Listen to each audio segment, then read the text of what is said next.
Bastos at desperada. Ganito po isinilarawan ng dalawang kongresista ang ating pong pangalawang Pangulo na si Sara Duterte. In particular, itong dalawang kongresista na to, si Congressman Gutierrez ng Rider Party List at si Congressman Adjong. Talaga naman disappointed at frustrated sila sa mga ikinilos at mga binitawang pananalita ni Vice President Sara Duterte. Sapagkat sa kanyang press conference kahapon, dumating pa sa punto na si Vice President sinabi na kanya daw pong huhukayin sa libingan yung mga labi ng dating Pangulo na si Ferdinand Marcos Sr. At kapag kanyang nakuha ang mga labi, ito po ay itatapon niya sa West Philippine Sea.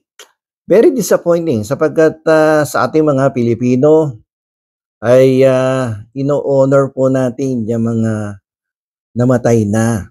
At least binibigyan natin ng galang. Pero dito sa isinagawang press conference ni Sara Duterte, tahasan niyang sinabi na itatapon ng labi ng dating presidente sa West Philippine Sea. At marami pa siyang panunotya na binanggit dito, mga panunotya laban sa ating Pangulong si Bongbong Marcos.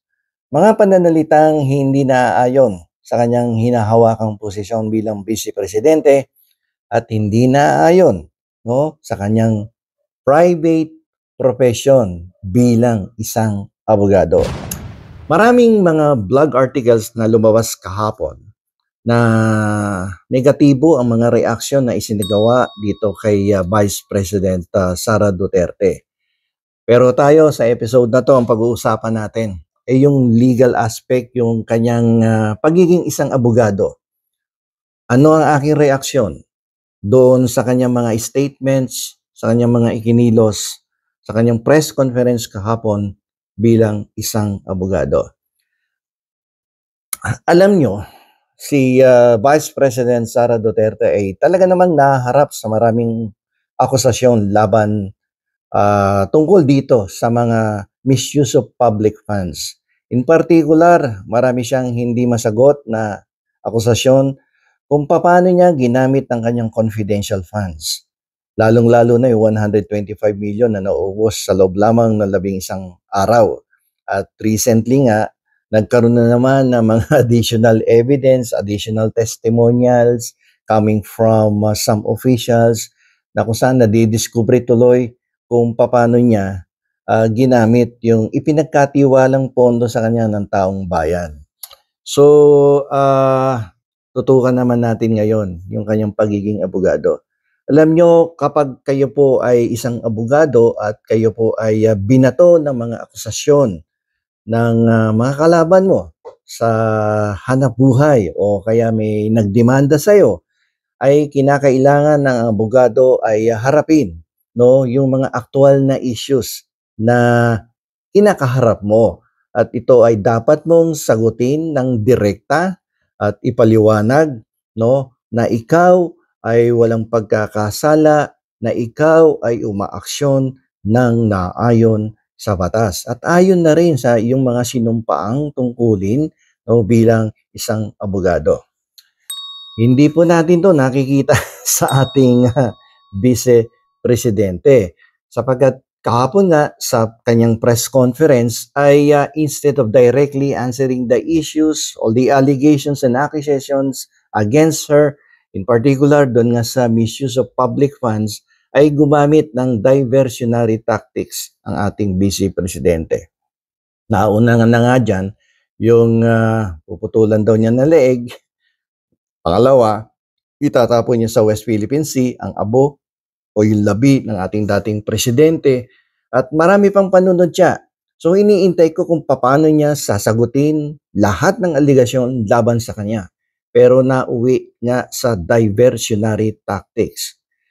Alam nyo, dito sa area na to, medyo mapapansin mo na inadapt niya yung ibang taktika ng isang abogado na kung saan kapag ang isang abogado ay naharap sa isang katanungan na komplikado at mahirap, merong mga ibang abogado na umiiwas at dinadivert yung atensyon na nagtatanong sa ibang topic upang mawala yung tunay na issue. Kahapon ganito ang inadapt ni Sara Duterte. Instead of answering the issues, dinivert sa ibang topic at actually it is a disgrace to the legal profession. Parang hindi parang hindi nararapat na mga kasagutan, mga statements ang mga binitawan ni Sara Duterte sapagkat biruin mo pati yung nananahimik na patay sa libingan ng mga bayani. Idinamay mo doon sa usapan instead na sagutin mo, bakit naubos yung 125 million in 11 days? Bakit ganun ang iyong performance when you were still a Secretary of Department of Education at yung iba pang mga allegation laban sa'yo, tinuya mo ng tinuya. There was a time pa na sumingot siya ng sumingot at sinabi niya na hindi siya nagko-cocaine. So ito yung mga panunod siya laban sa ating Pangulo na si Bongbong Marcos. At instead of acting properly as a lawyer, hindi ko nakita sa kanya kahapon yun eh. At wala ni katiting na itsura or aksyon ng isang abogado ay hindi mo talaga matatanaw sa kanyang aksyon at pananalita kahapon. Medyo talagang mapo-frustrate ka eh. Talagang madidisappoint ka sa kanyang mga pinagsasabi kahapon sa kanyang press conference. This is, ulitin ko, this is actually a disgrace to the legal profession. Kasi kapag ikaw ay isang abogado, sasagutin mo direct na ang mga issues. At yan ay point by point, ipaliliwanag mo kung paano mo ginamit ang public funds, saan napunta. At pagkatapos mong ipaliwanag yan, ihahatag mo lahat ang documentary evidence mo. At nang ikaw naman ay magkaroon ng pagkakataon na linisin ang iyong pangalan bilang pangalawang Pangulo at sekretarya dati ng Department of Education para matapos na yung issue. No? Kasi hindi matatapos yan hanggat hindi mo sinasagot ng direkta ang mga issues, ang mga aligasyon, ang mga akusasyon laban sa iyo. Ang taong bayan matalino eh. At nag-iisip na ang tao ngayon. Hindi mo na siya pwedeng bulahin. At yung ganyang mga klaseng pananalita at yung ganyang mga aksyon na yung pinakikita sa publiko, lalong-lalo na ngayon, nasa social media na tayo at very advanced ang ating teknolohiya, hindi ka makakaiwas sa puna at mga negatibong reaksyon ng taong bayan. Dahil dyan sa iyong mga pananalitang binibitawan, ay hindi mo mapapansin na unti-unti nagigiba ang pundasyon na iyong itinayo at ng iyong ama, yung itinayo ninyong pundasyon sa politika, unti-unti yan bumabaksak. At mapapansin mo na lamang, at the end of the day, wala ka ng kasama, wala ka ng katabi na nagtatanggol sa iyong political career at yung para sa sarili mong kapakanan.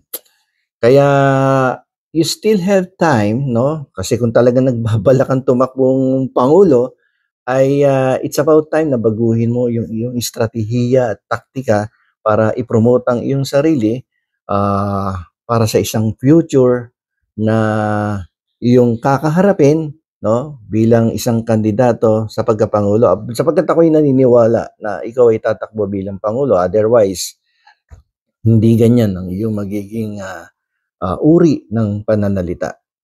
O kung hindi man ikaw ang tumakbo, meron ka talagang susuportahan na isang kaalyado upang labanan ang kasalukuyang administrasyon. So ang abogado ay kilala sa kanyang mabilis na pag-iisip at yung kanyang kakayahan na harapin ang lahat ng mga komplikadong issues na ibinabato sa kanya. So, ang abogado kailangang may kakayahan na magpaliwanag sa simpleng wika na maiintindihan ng iyong kliyente o ng taong bayan. No, ang bawat issue, ang bawat komplikadong sitwasyon no? Kailangang maipaliwanag mo 'yan ng malinaw at direkta, no? At walang paligoy-ligoy, walang diversionary tactics. Dapat direkta at malinaw sa simpleng wika ay maipaliwanag mo sa mga nagbibintang sa'yo na ikaw ay walang kasalanan.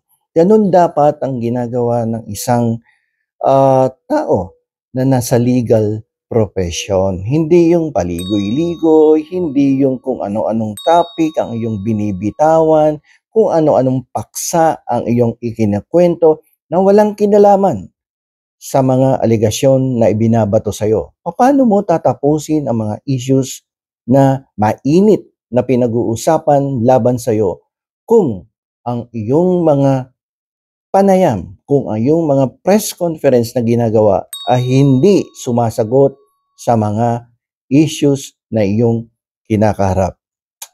Hanggang dito na lamang po. Ito pang muli ang inyong lingkod, Attorney Rene Bueno.